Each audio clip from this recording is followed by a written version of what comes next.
சந்தையில சேர்ந்துக்கலாம் கையா புடி என்ன பாப்பா என்னப்பா என்ன பாத்தியா நியூஸ் பத்தி? என்ன நியூஸ்லாம் நான் பாக்குறது இல்லப்பா. நியூஸ் ஒரு மாதிரி கிளம்சியா போட்டு நிறைய நியூஸா போட்டு இது உங்களால பார்க்க முடியாது உங்களால. ஏன்னா இப்ப ஒரே பிரச்சனைகள் பத்தி ரொம்ப இதா வந்துட்டு இருக்கு. பிரச்சனையா வந்துட்டு இருக்கு. அதான் நீங்க என்ன எதுக்குப்பா சிரிக்கிறீங்க? இது வந்து நார்மல் சிரிப்பு கிடையாது. வெறுப்பேத்துற சிரிப்பு. எதுக்கு சிரிக்கிறீங்கன்னு சொல்லுங்க. பாரு ஒரு மாசமே அப்படி ரொம்ப கஷ்டப்பட்டா பாக்க டிவிஸ் பாக்கலாம். நல்ல என்னப்பா பண்ண முடியும்? கொஞ்சம் டைம் கொடுத்தாதானப்பா. டைம் கொடுங்க. நான் அன்னைக்கே சொன்னேன், நாங்க இந்த பக்கம் இருக்கிற விட அந்த பக்கம் இருந்தோம்னா ரொம்ப உக்காரமா இருப்போம், தாக்க முடியாது அப்படின்னு நான் சொன்னேன். நீங்க மலிக்காம போனீங்க, அன்னைக்கு கிரிச்சிக்கிட்டு போன நீங்க இன்னைக்கு பாத்தியா? இந்தியாவில இல்ல உலகத்திலே நம்பர் 1 ஆப்போசிட் நாங்க தான்டா.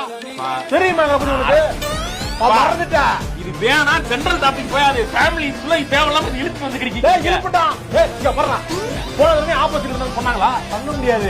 நாங்க அந்த இடத்துக்கு போனோம்னா நாங்க யாருங்கிற பவரை நாங்க காட்டுவோம். நாங்க எப்பயும் பவரா இருப்பாங்க. தெரியாது உங்களுக்கு? தெரியாது. பேசல நீ விட்டுருங்க. தேவையில்லாம உள்ள புது திருத்திக்கிட்டு தேவையில்லாம அவனை போட்டு உங்களுக்கு இருக்கீங்க. அம்பளா இருக்கு. நானு என்ன நாட்டு நடக்கிறத பத்தி நான் பேசிக்கிட்டு இருக்கேன். எதுக்கு இப்ப நீங்க உட்கார்ந்து அவன்கிட்ட போட்டு உங்களுக்கு இங்க பாருங்க வந்து புலம்புறாங்க. புலம்புறானா?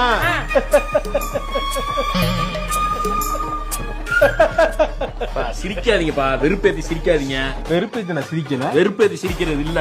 நான் எல்லாத்துக்கும் ஒரு காலம் இருக்கு. காலத்து பண்ணி தான் வர முடியும். சும்மா சும்மா வர முடியாது. இன்னைக்கு நான் உக்கிரமா இருப்பேன்னப்ப நம்பல தெரியல. ஏய் பாத்துமா இங்க பாருங்க. சும்மா இருங்க. வீட்ல பேசாதீங்க. இதெல்லாம் டிவி ஆஃப் பண்ணுங்க. நீங்க முதல்ல பேசல டிவி ஆஃப் பண்றீங்களா இல்லையா? போட்டுக்கிட்டு ஒரே இலவா இருக்கு வீட்ல. ரெண்டு பேருக்கு நடுவுல. அம்மா இங்க பாருமா, கூட சிரிக்கிறாருமா.